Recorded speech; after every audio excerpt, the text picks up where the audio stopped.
Hello and welcome to the second video in the Software Engineer to Applied Scientist series. In the last video, we talked about 5 different stages of the study roadmap to become an applied scientist. In this video, we are going to cover the first stage, which is Python and data analysis. I spent some time finding the best study material for this stage, which I am going to share with you guys today. In the end, I have also included a demo to showcase what you can do after you learn Python and data analysis. In addition, I have created a GitHub repo which will store all the code and necessary information for future reference. Let's talk about Python. Python is heavily used in the applied science community. Python already contains all the necessary frameworks, tools, and libraries required for machine learning and data analysis. Python is easy to learn, easy to use, and has a cleaner syntax in comparison with other languages like C++, Java, and C#. An applied scientist spends a good chunk of time analyzing data. Data needs to be analyzed properly before doing any further processing on top of it. A good applied scientist should know how to extract insights from raw data. Libraries such as NumPy, Pandas, and Matplotlib make the process of analyzing data easier and faster. Now let us get to the study material required for learning Python. If you already know a programming language, then learning Python should not take much time. Here I have shared the link to a book called A Byte of Python, which is a free book, and it covers all the basic topics required to learn Python.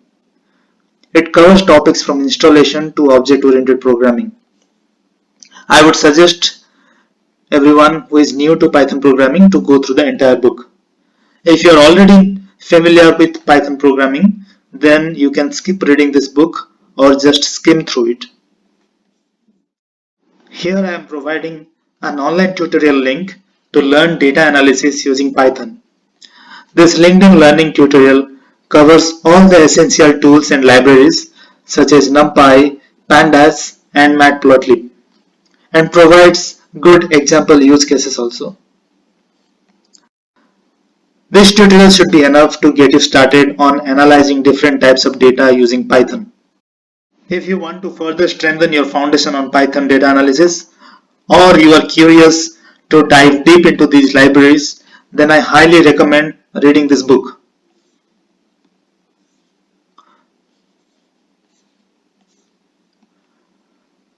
I would advise reading the first 4 chapters and skipping the scikit-learn chapter, which is related to machine learning, which we are going to cover next weekend.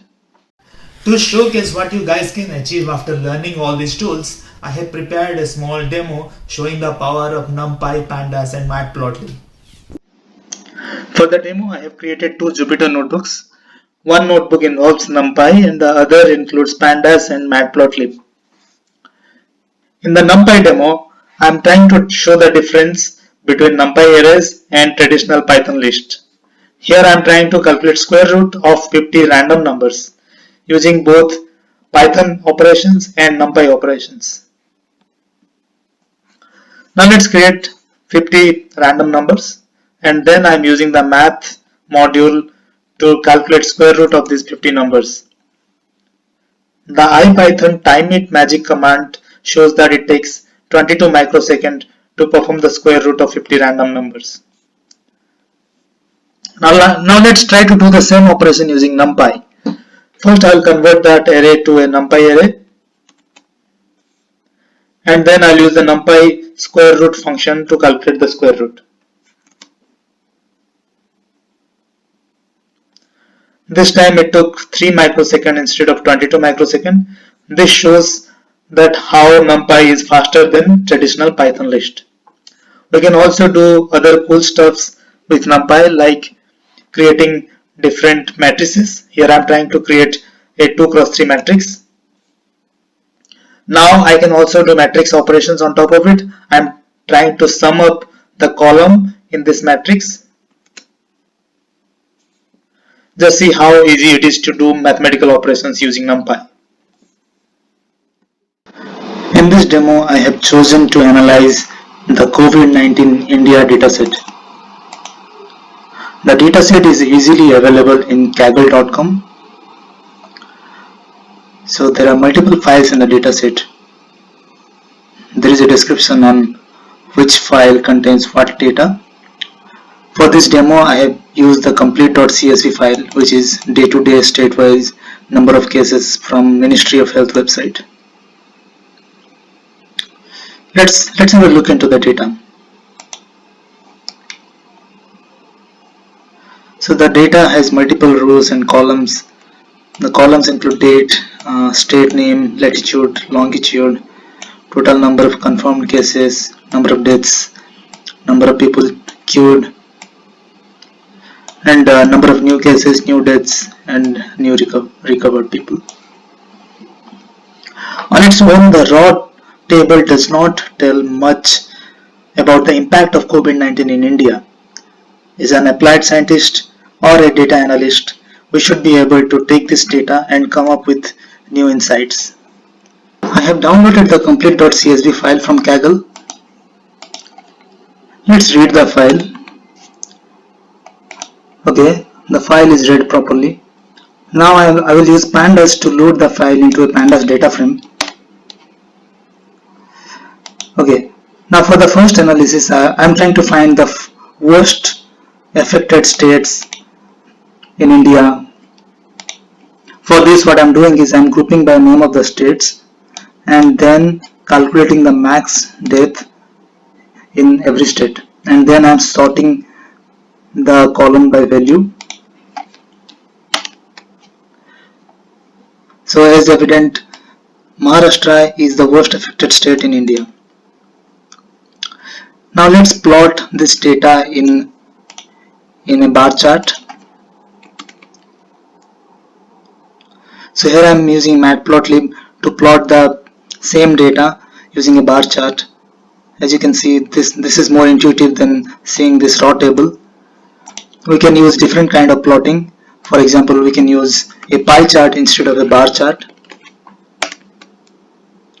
Here. So the orange one is Maharashtra, blue one is Delhi, the purple one is Gujarat. Now let's do one more analysis. Check the infection and rate of death for the entire country and plot them by date. So what I'm doing here is now I'm grouping by date and summing up for all states so that I'll get stats for the entire country. Okay, now let's plot this table. So what I'm doing is I am plotting total confirmed cases, number of deaths, and number of people cured.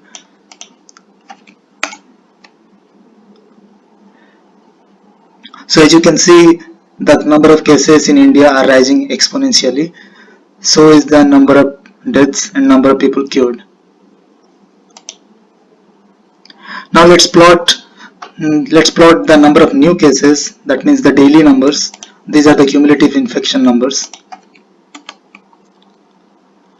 So number of daily cases are also increasing exponentially. For the last statistics, I am calculating cumulative death percentage.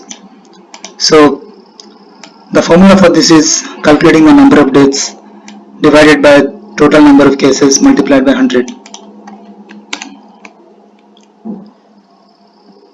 So the death percentage is around 3%.